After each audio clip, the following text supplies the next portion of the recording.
میرے دوست معاوض صدیقی، اگر آپ نے ان کی تقریر پہلے نہیں سنی، آج سنیں گے، آپ کو ایک نیا تجربہ حاصل ہوگا۔ ہمیشہ سننا پسند کروں۔ معاوض اسٹوڈنٹ لائف سے لیڈر تھے،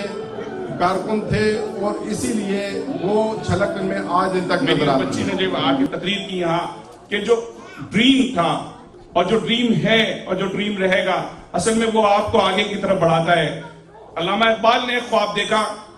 اس کا ہم نے عمل دیکھا۔ اگر ہم امریکہ کی بات کریں تو امریکہ کے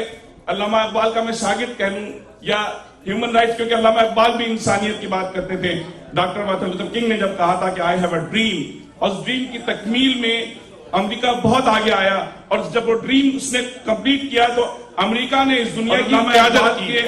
کے لیے حوالے سے کسی جلسے میں تقریر کرنا یا بات کرنا یا رپورٹنگ کرنا میرے لیے سعادت ہے کہ وہ شخص ہے کہ جس کی ایک ایک شاعری قرآن کی ترجمانی کرتی ہے، اور میں کہتا ہوں کہ اللہ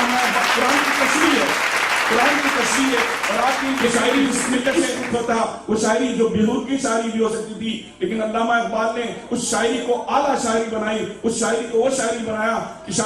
کہ وہ اس طرح کیا کہ آج دنیا ان کی شاعری کو تسلیم کرتی ہے، لیکن امت آئندہ آنے والی امت کے لیے ایک ایک شعر میں تشریح ہے۔ شاید ایران سے لے کے قرآن تک کہیں بھی چلے جائیں، علامہ اقبال کے اشعار کو یاد کیا جاتا ہے، اور ان کے ایک ایک اشعار کو یاد کر کے نہیں، علامہ اقبال نے خواب کیا تھا پاکستان حقیقت نہیں بن سکتا تھا علامہ اقبال جیسے افراد کے لیے لوگ علامہ اقبال پہ اور بہت سے میں جو علامہ اقبال کو اگر شاعر نہیں تسلیم کرتا، جو علامہ اقبال کو شاعر اس کے میں انسان ہونے میں تسلیم نہیں کرتا، اس کے انسان ہونے میں علامہ اقبال کی تعلیمات ایسی تعلیمات ہیں کہ ان بچوں کو پڑھائی جائے گی تو انشاءاللہ یہ اچھے امریکی شہری بھی بنیں گے۔ سب جو خوبی تھی علامہ اقبال کی، اس کی طرف میں پورا کلام ایک شعر کی نظر کرتا ہوں کہ محمد سے وفا تو نے تو ہم تیرے ہیں، یہ جہاں چیز ہے کیا لوگوں کے لیے علامہ اقبال نے ضرور پڑھی ہے۔ بہت شکریہ